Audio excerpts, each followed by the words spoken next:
I've been recently trying to draw this map here, and this is a projected profile, and I have LiDAR data for this guy, and I kind of wanted to make like more of a 3D depiction in the 2D because it looks cool.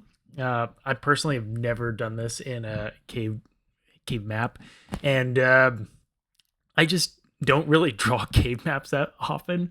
So this is kind of an interesting problem, and I just kind of noticed that like what I was doing wasn't looking so great. So I kind of popped on a Discord and asked, "Oh, hey, do you guys have any examples?" And then Born Again SRT or 69 sent me this example. Looks amazing, and I'm like, "Oh man, how can we do this maybe programmatically, just to get like a good idea, like good start, something to draw off of."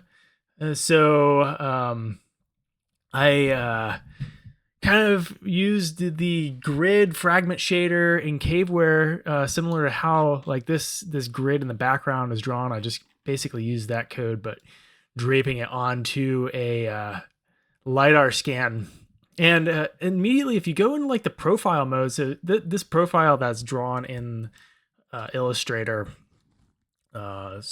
Inkscape, is at 210 degrees. So this is essentially the same angle. But when you put this grid on just the x-axis in a orthogonal projection, you don't get that kind of three-dimensional effect, that I'm kind of looking for like this. I'm like, oh, why is that? Like, how do you get that effect in here? And this, of course, is you start rotating it, you get that effect. So it's like, okay, that's definitely possible. It just needs to be at a different angle. So right now the grid is at a pitch of 90, and it's only 1 degree, so it's more like contour lines, not really a grid. So you have these contour lines, and they're basically going in the z direction, was going up. So if we like start messing around with this, like we can change this to a different axis. So this would be probably like the y-axis. And then you can change the azimuth, and it's definitely kind of trippy, right? So anyways, one thing I found to get this effect is if you put the pitch kind of at like, I don't know, 65 degrees, and then whatever azimuth that you're at, so we're at 110 right now, and we'll put this back to profile. And so if we mess around with the azimuth of the grid lines, you can kind of see how they start rotating. And once you get these flat, it really starts, now these grid lines are more or less flat across here. It really starts kind of like emphasizing the kind of wavy pattern in the model, which is kind of cool. I haven't really seen that. So again, we're at like flat.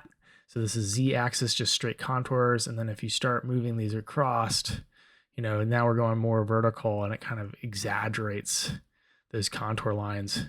But putting it kind of at like a weird angle, like, so once we change the angle, you can see like it's all sloped down. But if you having this, this is just prototyping, me messing around. It kind of gives like a really cool effect. I don't know if it's like the same. Definitely kind of getting there, but not all the way. Not all the way there on this guy. But anyways, another idea is kind of making a toon shader that kind of highlights these things. So maybe that's something to explore. But anyways, this is kind of cool. Till next time.